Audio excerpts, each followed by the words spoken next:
Hey everyone, I'm Michael. Welcome back to this short video series on what street epistemology is and why I value it. In this video, I'm going to briefly cover why I think street epistemology can help us to identify if we're under or overconfident about something because of the way that our brains filter information. Why is that important? Well, I think most people want to be acting on the best information available to get the most out of life, and we can't do that if we're missing out on important information. If you haven't seen my other videos in this series, then check out the links in the description below. Okay, so let's get into it. There are many ways we can be under or overconfident and wrong with what we believe about ourselves, other people, and the world around us. Our brains aren't perfect. When I use the word believe like this, I'm talking about the judgments that we form about what we think is regular in this reality that we experience, not the descriptions we give to what we directly experience. That's very different, and I think it's important to understand that difference, so let's just touch on that first.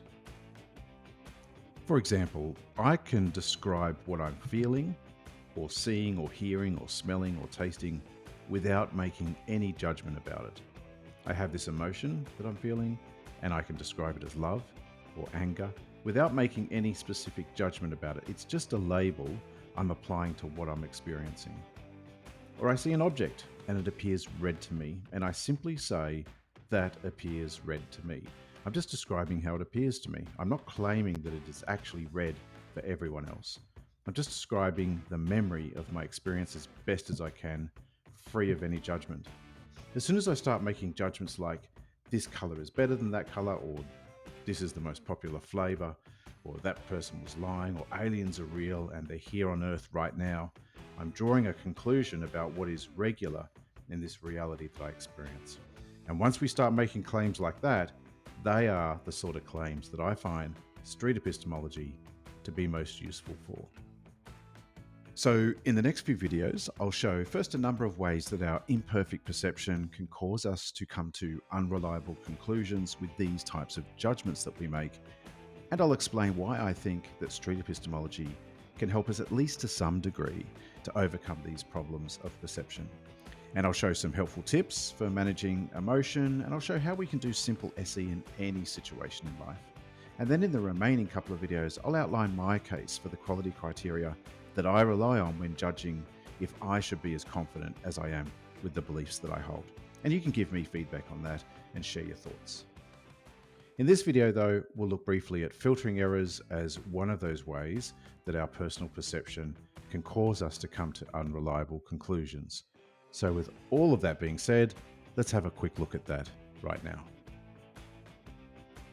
Well, the first problem of perception that we have is that our brains have a limited capacity for noticing everything around us. One explanation for this is that as information about the world comes in through our senses, our brains, to be efficient because of the limited capacity that we have, only let the important stuff into our conscious awareness.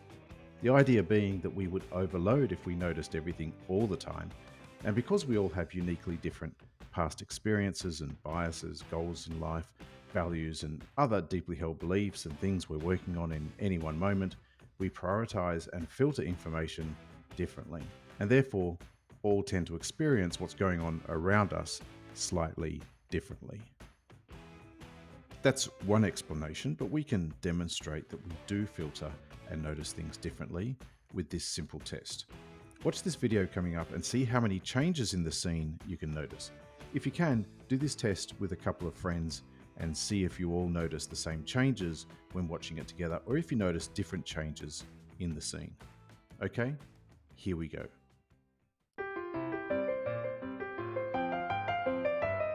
Clearly, somebody in this room murdered Lord Smythe, who, at precisely 3:34 this afternoon, was brutally bludgeoned to death with a blunt instrument. I want each of you to tell me your whereabouts at precisely the time that this dastardly deed took place. I was polishing the brass in the master bedroom. I was buttering his lordship's scones below stairs, sir. Why, I was planting my petunias in the potting shed.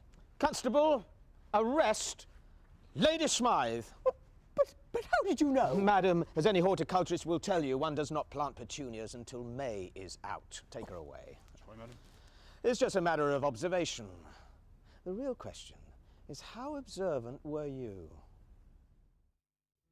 Okay, so how many changes did you notice? How many did your friends notice? What did you notice differently or the same? How many do you think there were? You might be surprised to hear that there are actually 22 changes in that scene. Most people only see 2 or 3 out of the 22, and people usually notice different things changing. Let's take a look at them all.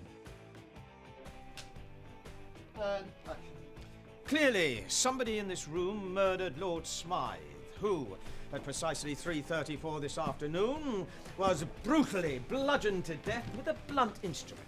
I want each of you to tell me your whereabouts at precisely the time that this dastardly deed took place.